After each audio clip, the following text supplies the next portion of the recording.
All right. Welcome to another edition of Grown Folks Business. Um, I want to first say, hopefully, we don't have significant issues, but I've been made aware that there's some little lag or technical Wi-Fi stuff, and hopefully, it doesn't become too much of a drag. If it does, we'll reschedule if we have to. But glad to have some familiar faces in the place. Jay Dwayne, Bob, you guys are becoming pillars. And we got another pillar returning next week. I'll ruin the surprise, but Lisa should be back in the fold. So when she gets back, I'll be on some firm ground. Some good people in this space. Um, Again, forgive us if there's technical difficulties. Danya's trying to get us straightened out, and I'm trying to make sure I'm not doing too much on this end. So, with all that being said, welcome Jay Dwayne, welcome Bob. Glad to have you. Appreciate you being here. We'll get right to it tonight. The topic is the importance of venturing out inside your circle. So I'm a circle guy. I'll let you guys give your definition of what circle means to you, but circle to me is reliable people that add to me in some capacity. Can be family, can be friends, but if you know me, you know that once you're a friend in a certain light, you become family. So that's a short waiting period if you're of significant presence to me. So that circle thing to me is symbolic of um, safety, consideration, uh, promoting of positivity of some sort. Also, being a place that I'm held to account. So if I'm acting out of line or doing something that doesn't fit well, if I'm becoming a square inside of my circle, you gotta come help me out if you one of those people I value in that shape. So that's my little soliloquy about what it is to be a circle. So on top of describing what circle means to you, uh, what's your circle like, and who are you in proximity to in that? Um, Take your time unpacking it. I know this is I think a dynamic conversation because your circle sometimes is not as small as you think it is, and then it's also not as big as you may think it is because acquaintances, sometimes coworkers, or those passing by type relationships. I can't include them in my circle. Maybe you can, but there's got to be some substance there. So I'm interested to see where this goes. Jay sent me a text when he got the link, and he was like, "Yeah, I'm not gonna say what you said, but to me, this was a weighty topic for you." And I know, based on our interactions in this space, um, you hold relationships in high regard. So I can only imagine what the circle dynamic does to that. So um, I'm gonna start with Bob because he's got some kind of complex lately. So I want to let Bob. I want to let Bob. I I'm want the to let cleanup Bob. man. I want to let Bob go first, man. So go ahead and tell us. Um, You've your, given my, your, you've given my mop to Jay Dwayne. Um, I'm not even sure where to start with that because one of the things about what you just said that I feel like I really is important for me to say is coming to understand in the true sense of understanding what your perspective is on friends really being something that if they're not family, they're not really friends. So we're not going to call we don't have a category for that. And there's an interest that's always been an interesting kind of slicing up of things for me because when I first learned or heard you articulate that, I had to think through it a good bit because the world in which I've grown up in has had it's always been a matter of lots of circles, and then lots of different, how do you define this circle or that circle, or how do you define people in this circle versus other people in this circle versus people in that circle and other people in that circle, and so forth and so forth. And so in my experience, again, circles, there have been multiple circles, always multiple circles going on at the same time, and not necessarily intersecting. And you operate a particular way in this circle, you operate a particular way in that circle. One might be business, one might be church, one might be neighborhood, one might be friends, one might be family, whatever.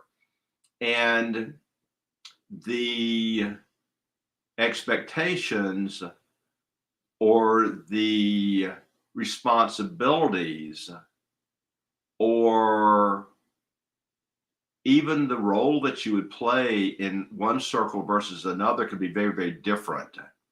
And kind of the goal simply to recognize how you can be most effective in the circle of your circle. And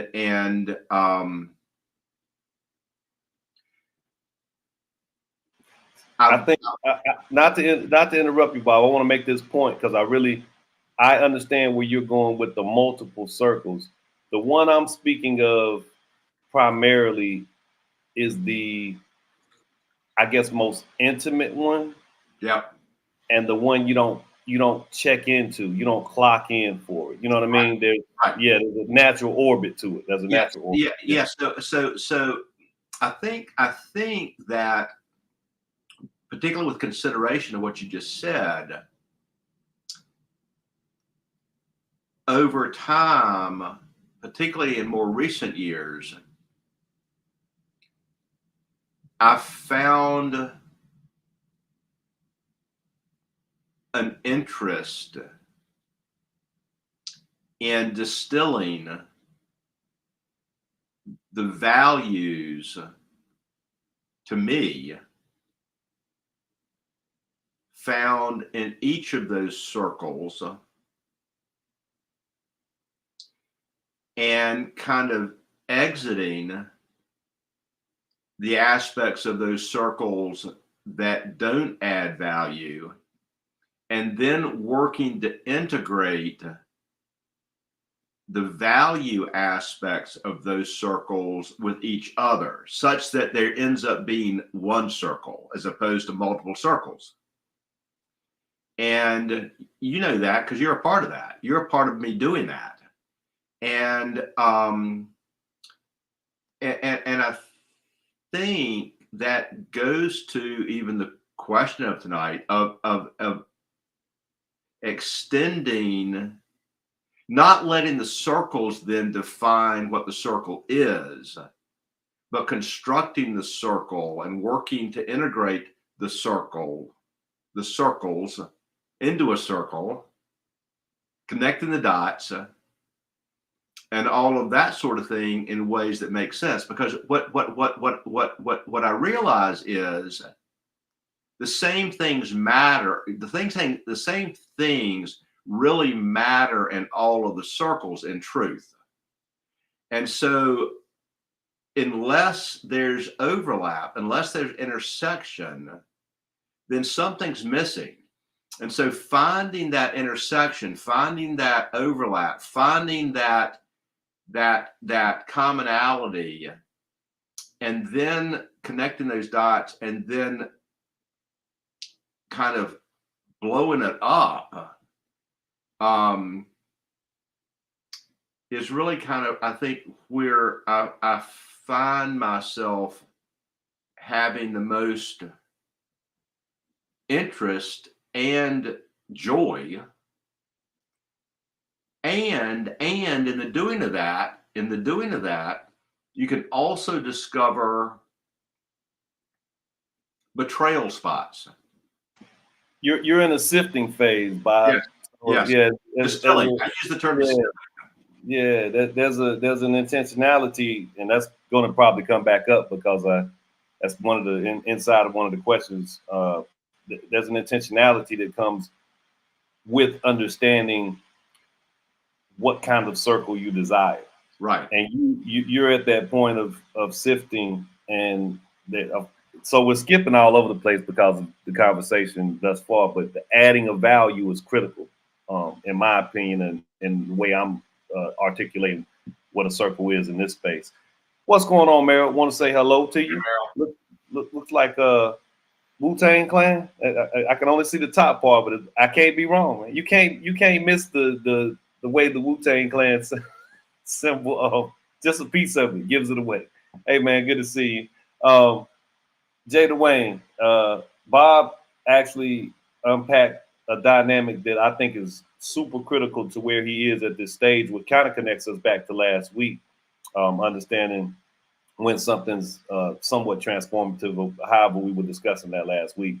When you're coming up into a place or a phase where you know something's shifting or whatever the case may be, not significant change, but you're recognizing that you're evolving. I think that's the foundation of the way he's describing circle to himself, because he was so conscious of a multitude of circles. But when you go through that desire to add value to oneself, that changes, I think, that dynamic of how you interpret circles, I believe. So Jay, what are your thoughts on this? What's your circle like, and who are you in proximity to? We'll come back to that if you like, Bob, but I think you covered that in a certain way too. But go ahead, Jay. On this one, I think that I'm very similar to Bob. When it comes to this, I actually dreaded this one. This was the first time I dreaded coming to the show because I was like, I don't like talking about this type of stuff.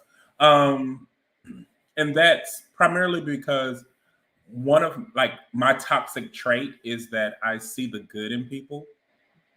Um, and I struggle with them having that choice to be that good. So sometimes I am open to the possibility of what could be versus what is actually happening. And You stay too long, Jay. You stay too long. I will give a brick wall the Remember, benefit of the doubt. I'll be like, you can be a bridge. You can be a bridge, brick wall. the milk that's spoiled, you still gonna fix that bowl of cereal, right? I know that's right. But I will say now the disclaimers, I do have hard lines when it comes to things. If I can't trust you, you won't even make it to the circle. I don't try to figure it out. I don't try to play with it or anything. And so that's why I'm kind of that way. And I trust people in my circle to be them. And where I'm a little different, like my best friend, we've been best friends since 14, 15 years old. I don't even know why I call him my best friend anymore because we literally are family. And he's the most inconsistent person I've ever met in my entire life. He annoys the hell out of me on so many different levels because he's just unreliable, inconsistent. But where he is consistent is if I pick up the phone and I say, I need you, he will drop what he's doing. If I need to go to Augusta, he's readily available and stuff like that. So I value when people are there for me in certain instances. It's now being vulnerable enough with my current circle to say in all the ways that I need them. And that's a challenge to me because um I've always been somewhat a separatist in that regard.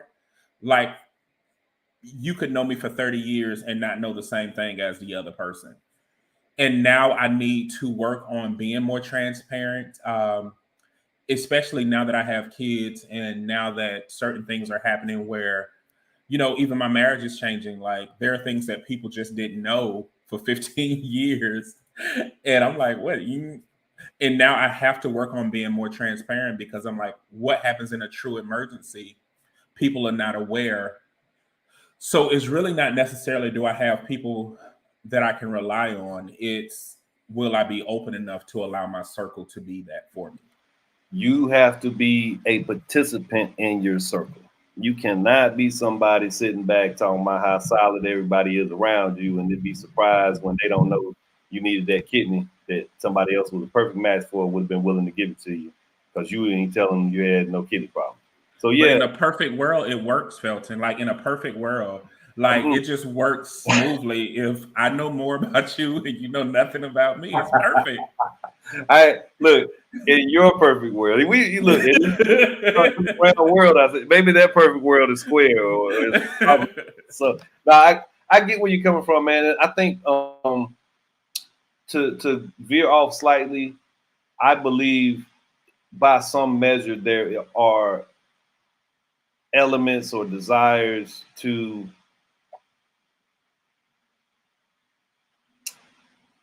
be safe.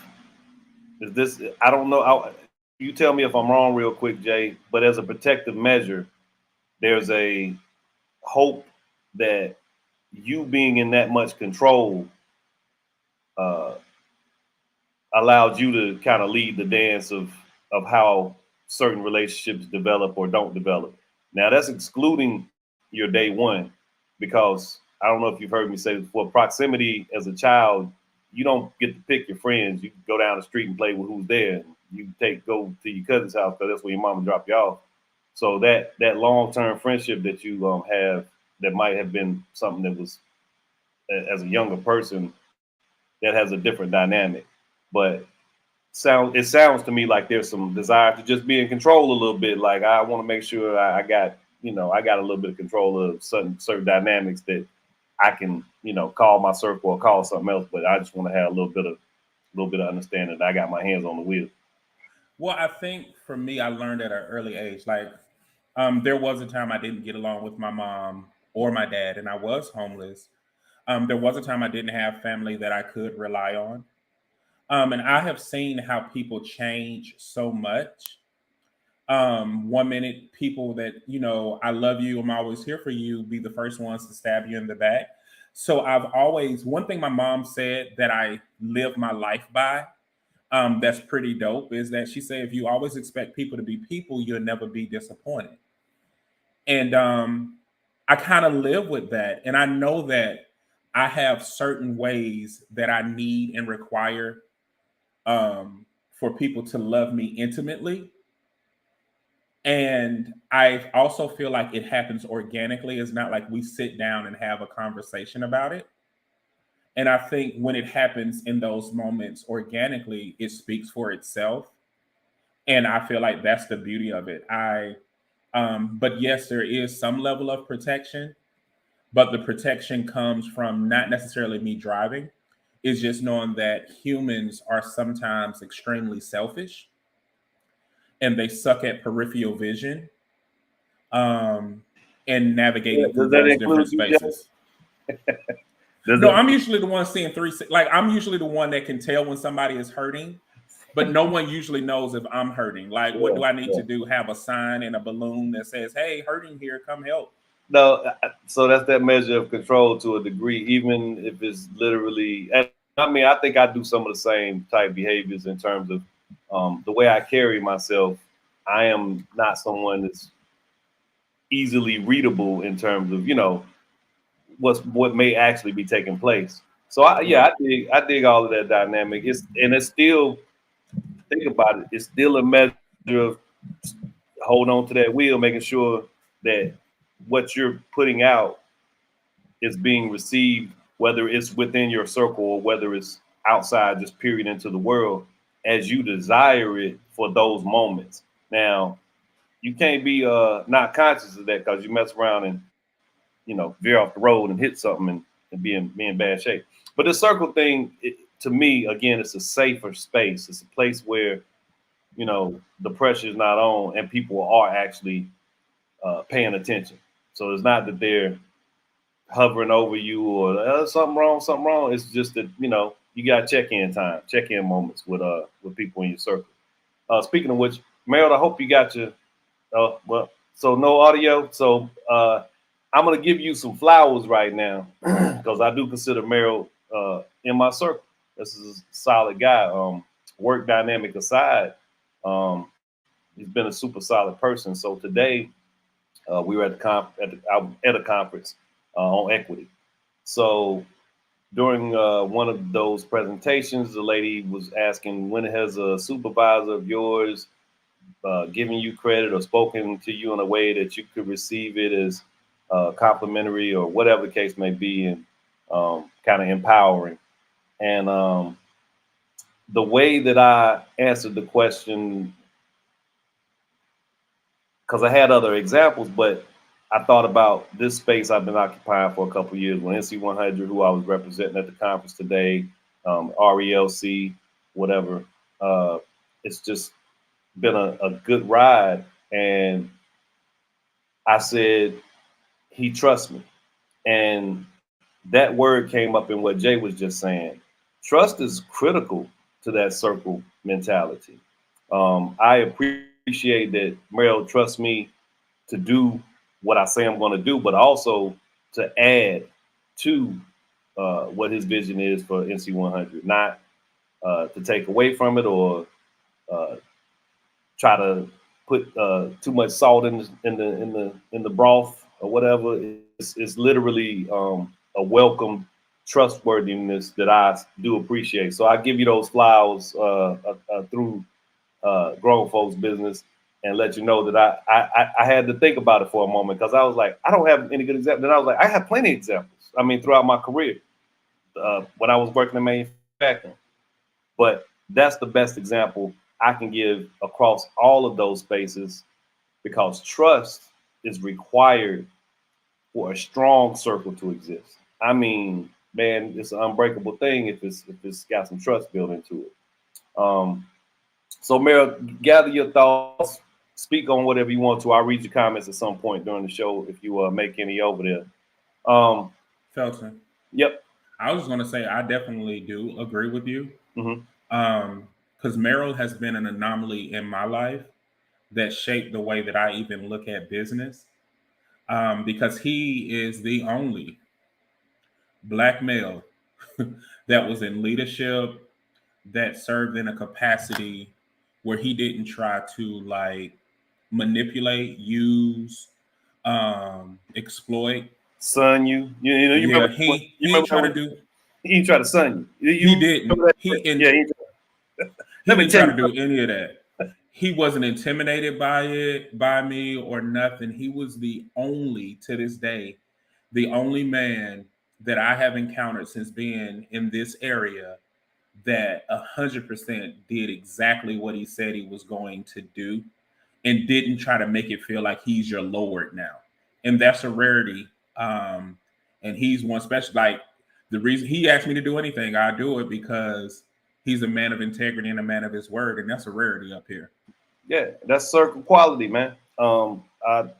Tango introduced Marilyn and I some years ago, and again, Tango's in my circle. This circle thing works well because it's a no-brainer. And the questions I have actually kind of unpack this more if we get to them, but it's always good to have some meat. We'll come back to this if we need to. But that circle participation, that dynamic that exists in there, man, that thing it's an awesome shape if you allow for it to exist as it should. It takes the natural, hey, you can rely on this thing always just functioning in a way that gets you from point A to point B and then back around again, and safely. That's the key element to me, man. But that trust element is big. And when Tango introduced me to Merrill, it was immediate. This is my vision. This is what I'm working on. And we started off with something like in the first year, I had to finish up my master's, and then I come back and he's grown and kept it going, man. The snowball is rolling down the hill, and I jump back on the wagon, and I'm welcomed and I'm appreciated. So all of that just goes without saying. So salute to you, man. Appreciate you. So coming back to this, Bob, I want you to start this question because of what you alluded to about your understanding of multiple circles and how you participated here, there, and that was in your program. That was how you kind of came up understanding that this was here, that was there, but even though they existed separately, you recognize that they were something completely other. They were their circles of their own. So how was your life improved by your circle? Because you're in that sifting phase. Yeah, I think you're almost done with the sifting phase, to be honest with you. So how is your life improved by your circle? I'll say your current circle, and how can you create more opportunities for improvement? Well, that's a loaded question. Before I tackle that, I'm going to say that if trust is not in your circle, you don't have a circle. Trust is the most critical component of your circle. And if it doesn't exist, you don't have a circle. And I'll just be that blunt about it. You don't have one. You can believe you've got one, you don't have one. You don't have shit, quite frankly. So trust is what distinguishes your circle from every other relationship that you have, from every other collection of relationships you have. That's what distinguishes it. And so that's how you can determine if somebody's in there or not. It's trust. Trust is the gatekeeper. It's the threshold. And so I would almost say that anybody that you can trust is in your circle, and anybody that you can't trust is out of your circle. As simple as that might be. One of the things over the years that I've learned is that circles exist due to proximity. Circles exist due to effectiveness. And so you can maintain a circle because you're effective. It's not your circle, it's a circle. You maintain a circle because you're effective. That's what you're there for. The minute you're not necessary anymore, you might be out of that circle. That's the way it goes, right? As humans and as little children, we are programmed because we need the security of our parents. We need the safety of whomever is taking care of us, whether it's our parents or not. We need to figure out how to survive. We need to figure out how to be safe. We need to figure out how to thrive. And based upon our different circumstances, we do what we do in order to do that.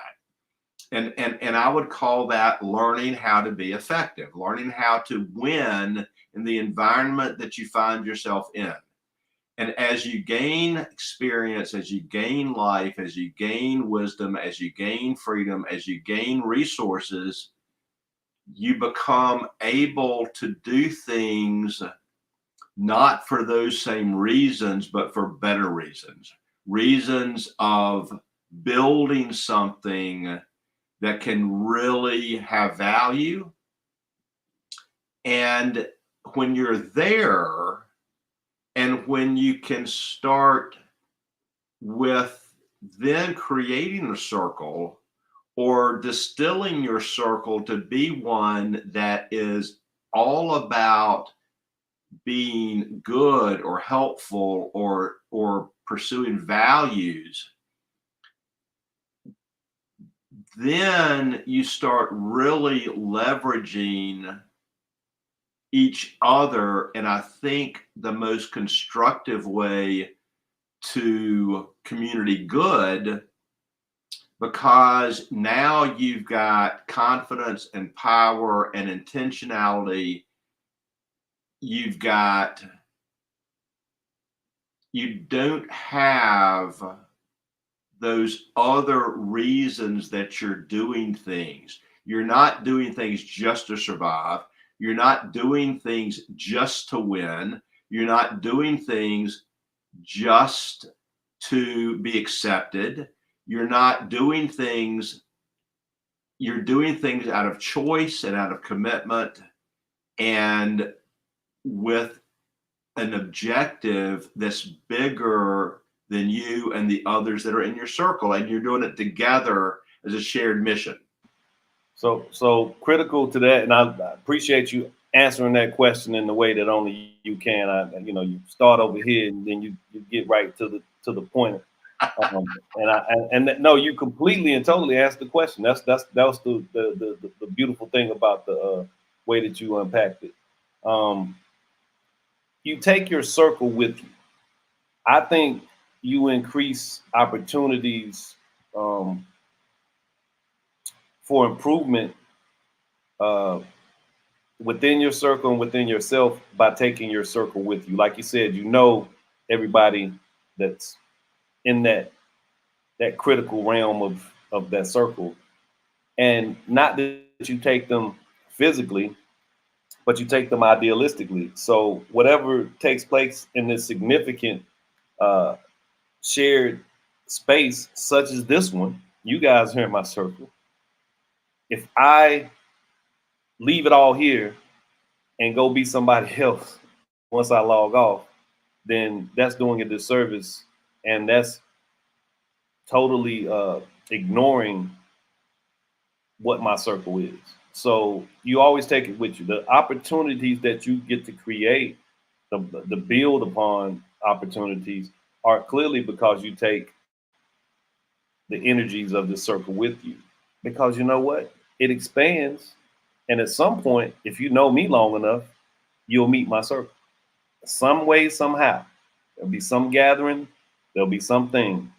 And you're gonna meet Meryl, you're gonna meet Jay, you're gonna meet Bob, you're gonna meet Tango, you're gonna meet all the people that occupy my circle, my childhood friends, because there's gonna be some reason for my circle to at some point come together.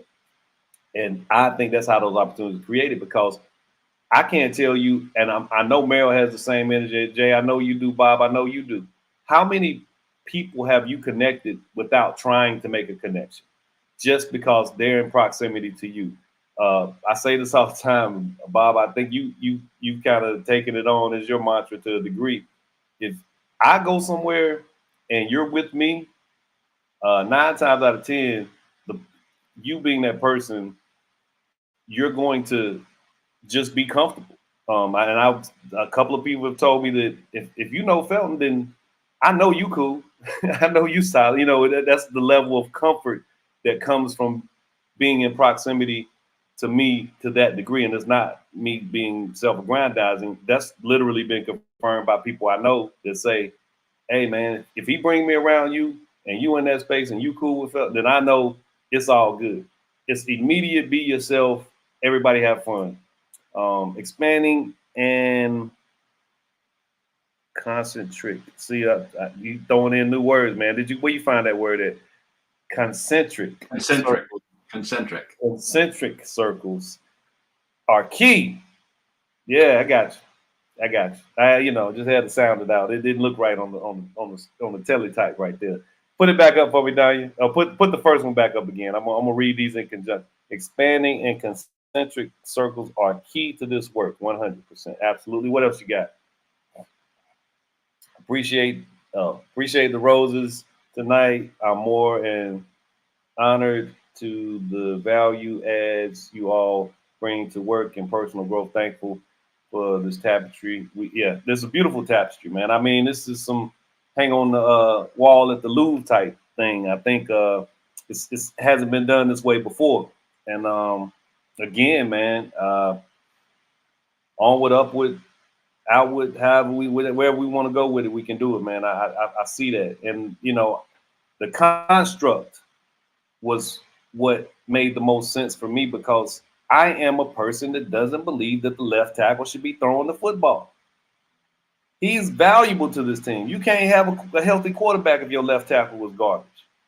But he ain't the one to get on the center and throw the football. But he's still a valuable piece to the team, man. Everybody don't need to do everything, but you make sure you got the people in place on that line to make sure you're gonna get some positive yardage. A little bit of football analogy for you people out there. But yeah, man. Bob, well said again, man. Appreciate again, break down that, get that further understanding of what makes you a better person. It begins here. But man, find some like-mindedness, find some people that are totally on the opposite side, but they're solid. some of my closest people I have knocked down, drag out debates with, but I value them. Some of my colleagues at UNCG, you know, I have some dynamic women in my programs that I've experienced at both UNCG and North Carolina Central. You guys in this space have met Ajane. Her and I have some wonderful back and forths. But man, she's solid. And it's not that it's never been so critical as we won't overcome and get back to our solidification and understanding how, you know, concentric we are.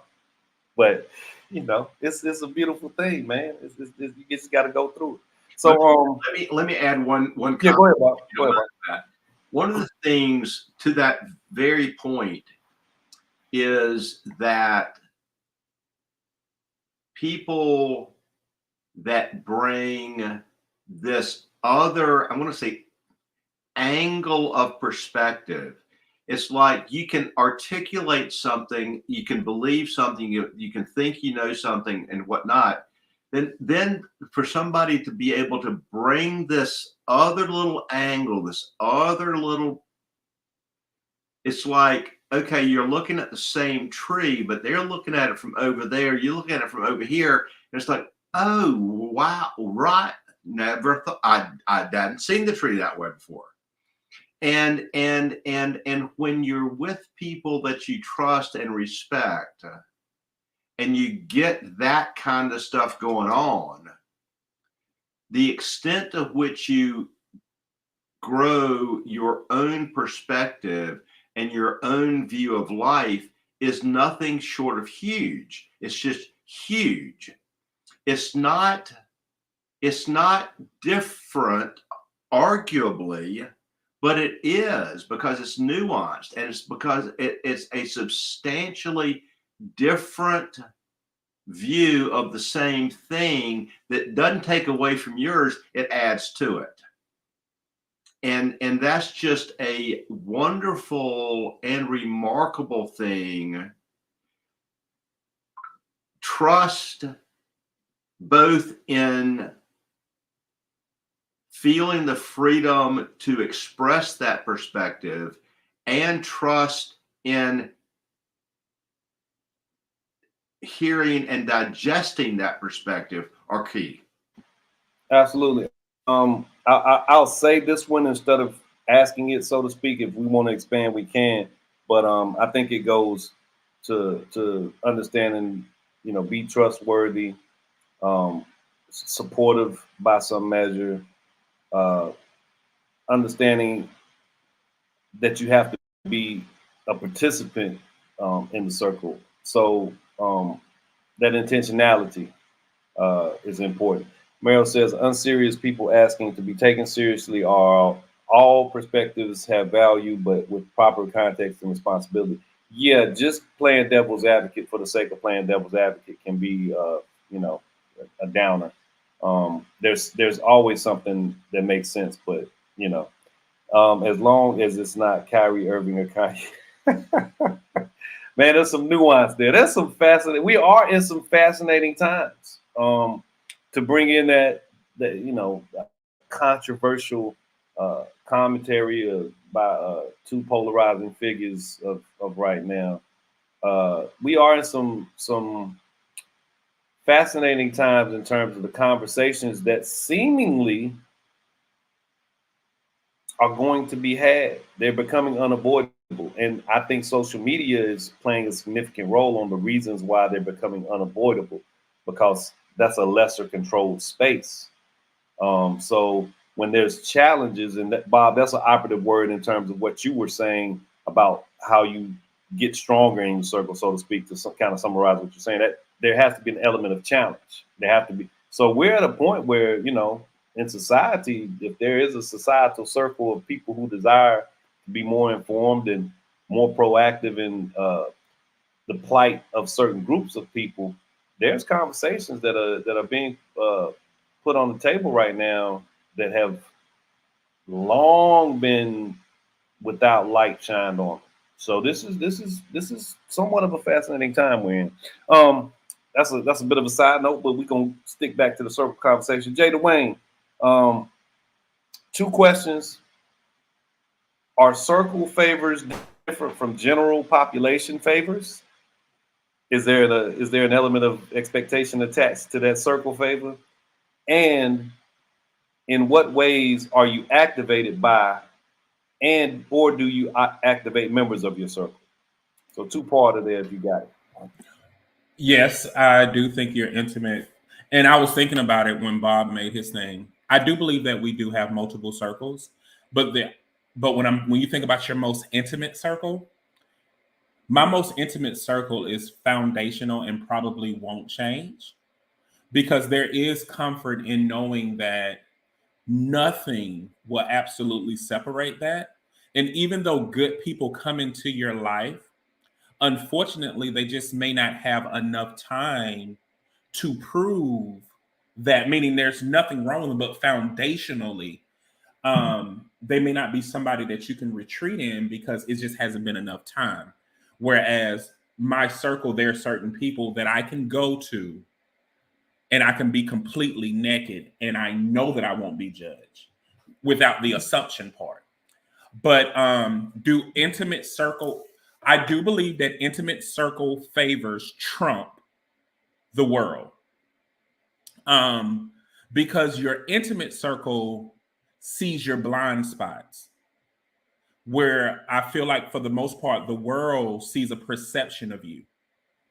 And like one of the biggest things about my intimate circle, those who are extremely intimate know that I struggle with social phobias.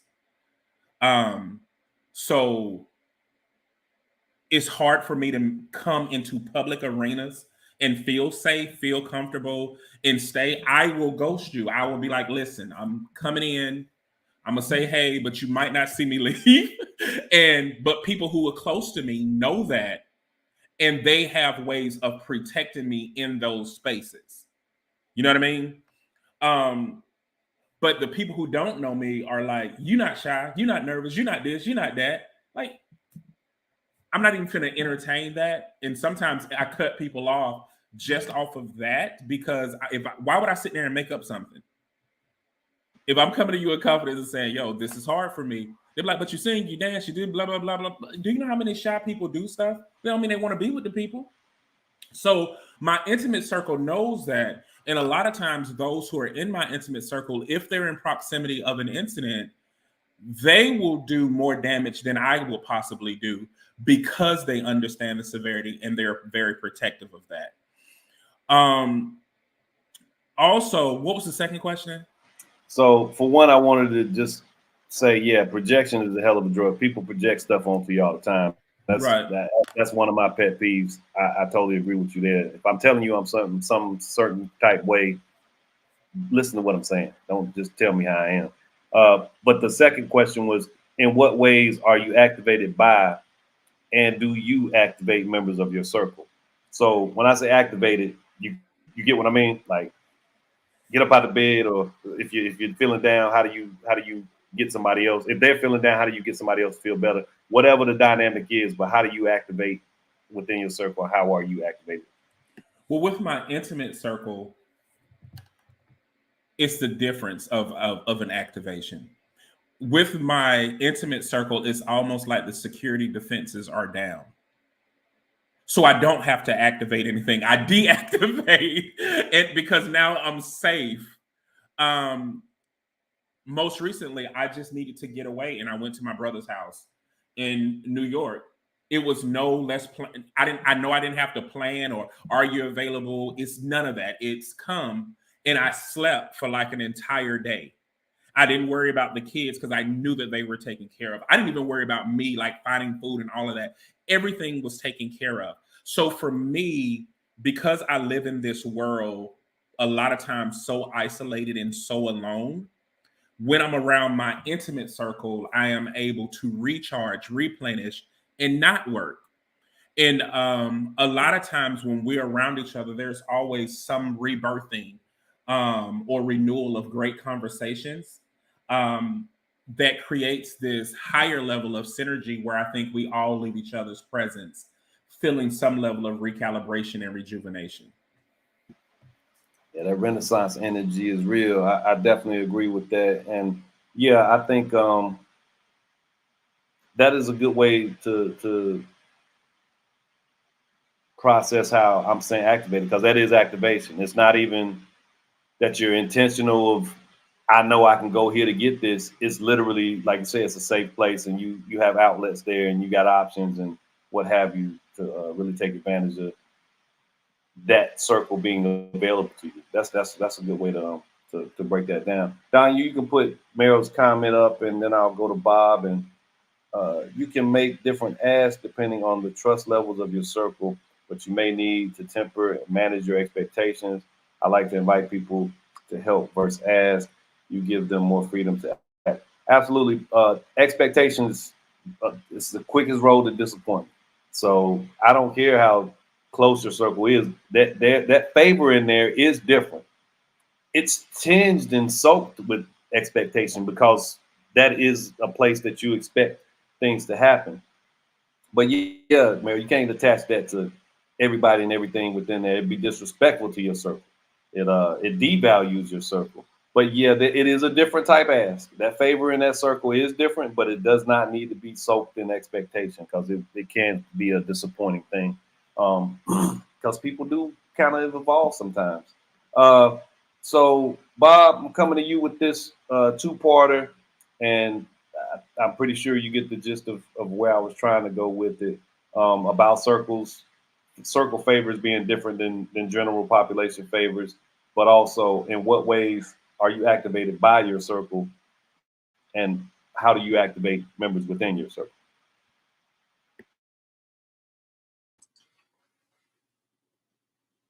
A few things about all that. One is the people in your circle.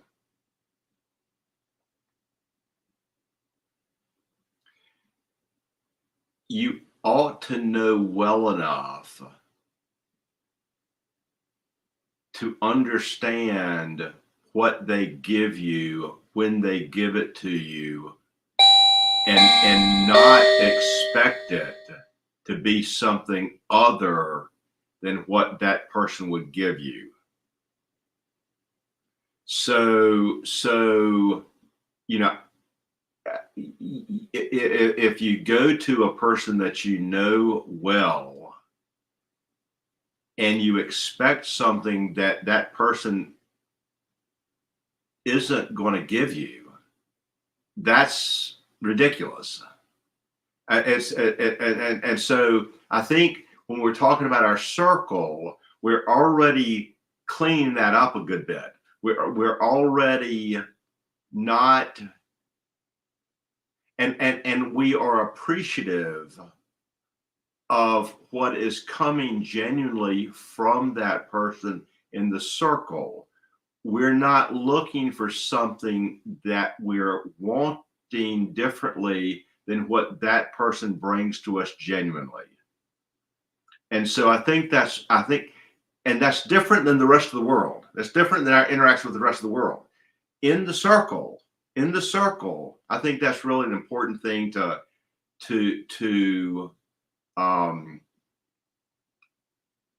understand and respect and appreciate and raise up, right? You know, there are circle people for me that I really touch with every day, literally every day. There's a touch point. There are others that it might be 3 months, 4 months.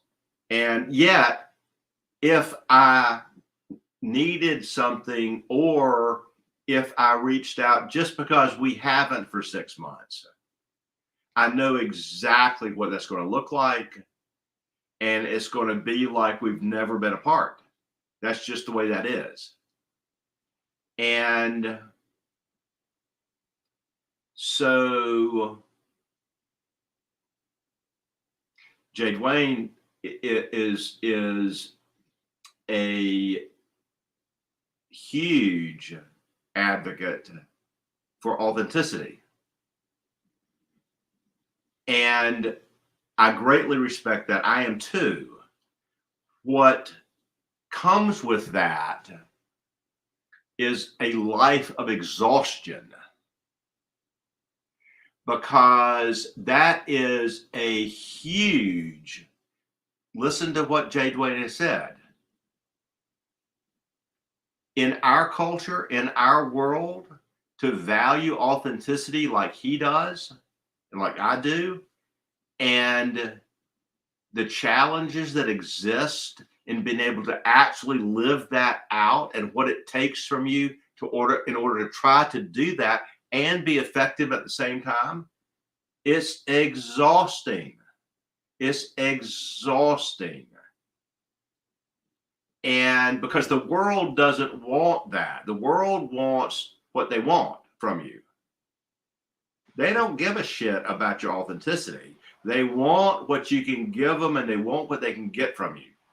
I take great pleasure in that journey, Bob. I don't find it to be too much of a struggle. I love the fact that you find pleasure in it. Yeah, I love the exactly. I love the fact that you guys articulate your purview so well that I can identify with them, and I hope that I do the same. And I didn't mean to cut you off, but I wanted to add this. I'm not a multi-circle guy. My circle expands, it may contract, it's concentric, but it's one thing, even if it's multiple. And I agree with that. I think that's exactly right. And I think that is a key distinction in kind of our operational reality of the world. You are a one circle guy, and the rest of the world is the rest of the world. And Jay Dwayne and I are multi-circle guys, and we have to,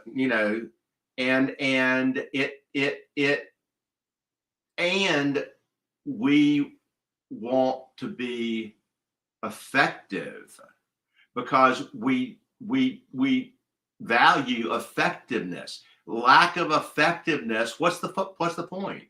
What's the point? And so there's a multitude of we may have to have a multi-parter on this conversation and topic, because philosophically speaking, again, I get where you guys are coming from. I hear it and I process it. I completely get it. The adherence that I have is not better, worse, or different. It's just my leaning. But last question, and it's a short one. And Felton, ours is better than you. Yeah, go ahead. Our perspective is better than yours. Oh, Jay, it's 2-1, so you have to yield. I'm joking. And you see where my box is on this screen, man? It's at the top, man. It's up here. You understand? I see the glamour shot. Hey, Don, even without that, the glamour shot is up to the lower left-hand corner, please. I wasn't even talking about that. I'm talking about the live. But Jay, get on out of here, man. We see that glamour shot under. There we go, right there in the middle. There you go. You be right there, Don. You appreciate it, man. I'm gonna hold all this stuff together. But no, man. Last question, and Jay, I'll start with you. How strong is your circle? Mine is that individual one circle, might be multiples inside of it, but there's one circle, and it's very strong. It's super strong. It's so strong that if I fall, I know I won't hit the floor. So, Jay, how strong is your circle? Whew, that's heavy. I feel like my circle has an umbilical cord, and that's what makes it strong. It's what it's rooted and connected to. So it's when it's tapping in and out of that that time that it needs that nourishment. I believe that is very strong. But it's really the source for me. The source of all is really what I think is more stronger, because it gives that nourishment to that circle for me. And I think that that's what I would rely on more than even the circle. Yeah, dig it. That's a wonderful orbit to exist in. Something's coming in at all points in time, and it's beneficial, and it's edifying, and it's provide nourishment. Dig that. Merritt, I hope you type in the answer to your question. How strong is your circle? We'll save yours for last. Bob, how strong is your circle? I'll say this. My circle is strong enough that I am willing to test the break of it, if that's necessary. that was literally where I was going to leave off as a potential jumping off point for the next conversation, Bob. Have you tested yourself? I, And I have every confidence that I can test it in every way, and I'm not concerned. there it is. Fall, but don't hit the floor. I dig it. Meryl, you got some comments you typing, you getting your you getting your one one, two, three at a time. I can't do no better. Don't look. No, I'm man. I got joked on. Agree with Bob. I think it's a thick rubber band. Absolutely, man. Wonderful, wonderful, wonderful time spent here, guys. It's never not. I appreciate you all so much. And again, Meryl, thanks for letting me do what I do in these spaces, man. And that means a lot because I feel like there's value add, and it's mutual. It's not one way or the other. It's both. Uh, Party at the Polls Saturday 11/5, Zion Baptist Church in Reedsville. Uh, I know I won't be able to make that, but tomorrow we're doing the RELC gathering at the winery. I know that's not something that everybody can come to, but looking forward to doing that.